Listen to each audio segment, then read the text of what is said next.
Hey YouTubers, for the past week I can't turn on my radio without somebody talking about the possible impeachment of President Trump. And when I hear these people talking, I I can't help but try and stop myself from pissing myself. The people that are on the radio have absolutely no clue what they're talking about in terms of what the president can be impeached for, how the president is impeached, etc., etc. So I kind of want to take the next 2 or 3 minutes and explain the constitutional basis for impeaching the president. Generally, impeachment of federal judges and cabinet members and sub-cabinet members is what's called a political question. In essence, that means that the duty's left up to Congress. Congress can do whatever they want with it. If Congress chooses to impeach, the decision to impeach, the procedures that Congress chooses to try the impeachment is not judicially reviewable. That means that it starts, stops, and ends in Congress. That's it.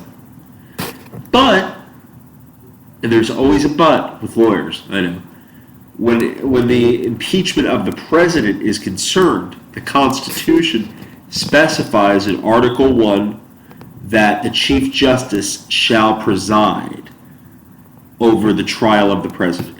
And I want to give you the exact verbatim quote. In the text, in Article 1, Section 3, Clause 6, when the President of the United States is tried, the Chief Justice shall preside. So, by that caveat in the text of the Constitution, that prevents presidential impeachment from being a political question.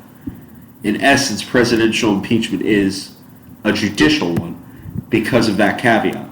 There's no textually demonstrable function to the legislature. The duty is shared in between the judiciary and Congress when the president is impeached. And people don't necessarily understand that. That if right now, if some congressman from Timbuktu manages to get an impeachment, managed to get articles of impeachment through committee, and it goes to a full House, that's not enough. That's not enough.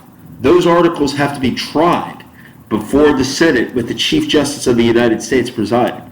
Now, this is also an interesting caveat, and I'd be intellectually dishonest if I didn't disclose it.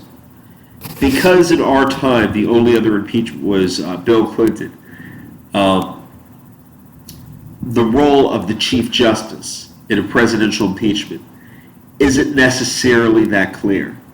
And the opposite side would argue with me that his role is pro forma or merely as a figurehead as opposed to that of a trial judge.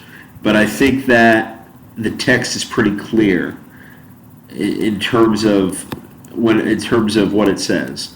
The Chief Justice shall preside over the Senate in a trial of the president for impeachment.